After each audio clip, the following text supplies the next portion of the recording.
Bonjour, Bonjour. Bonjour. pourriez-vous vous présenter s'il vous plaît? Oui, je suis Delphine Bald, je suis la bibliothécaire des bibliothèques de Montmal, Romicourt et Odège. Et moi, Christine Knipper, institutrice en accueil et première maternelle à Montmal. Pouvez-vous nous dire où nous nous trouvons aujourd'hui? Alors là, nous sommes dans l'école communale de Montmal et plus particulièrement dans le couloir que les enfants ont redécoré. Pourquoi sommes-nous ici aujourd'hui? Alors, Madame Delphine, en début d'année, m'a proposé de faire un projet avec elle sur Hervé Tullet. J'ai accepté. Et alors, on est parti, on a décidé de faire une grande exposition. On a embarqué les collègues du maternel ainsi que le primaire. Et la crèche communale. Et la crèche communale, oui. Très bien, donc ça a mobilisé pas mal de personnes autour de ce projet. Mais qui est Hervé Tullet? Alors Hervé Tullet est un auteur-illustrateur pour enfants. Donc au départ, c'est un publicitaire, puis qui a écrit des livres et dessiné des livres pour enfants. Dans ses livres, il cherche pour que ce soit toujours interactif.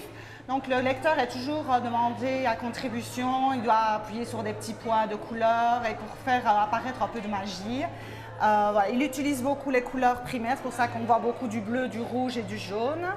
Et voilà, ce que lui il a envie de faire, c'est de permettre aux enfants de laisser parler leur créativité.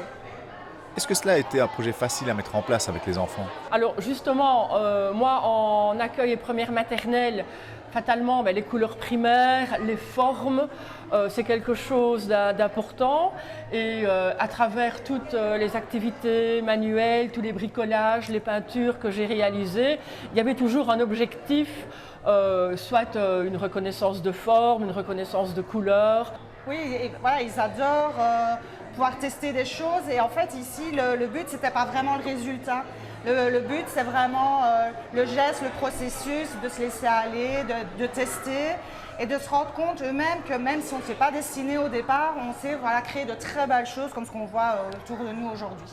Alors, ça n'est pas destiné que aux tout petits, c'est également destiné aux élèves du primaire.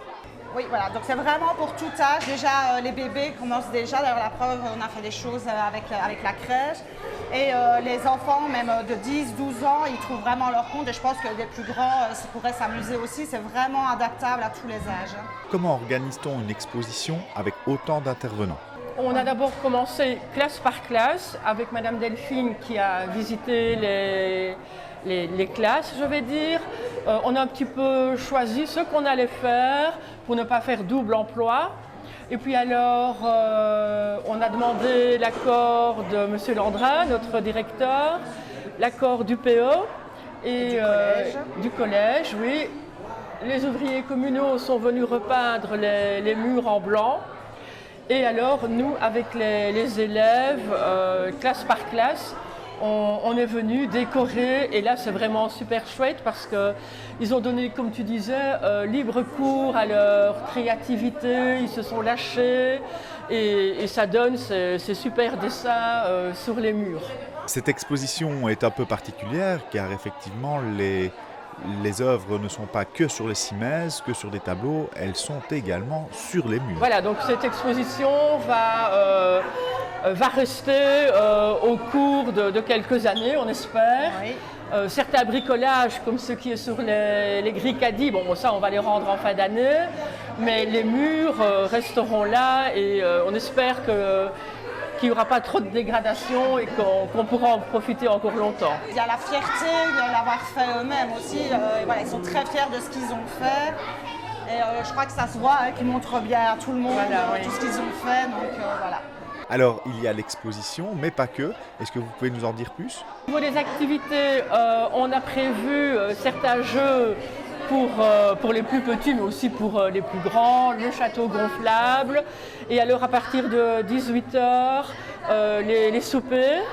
À 17h, Madame Delphine organise une activité. Une fresque collective autour d'Hervé Tullet.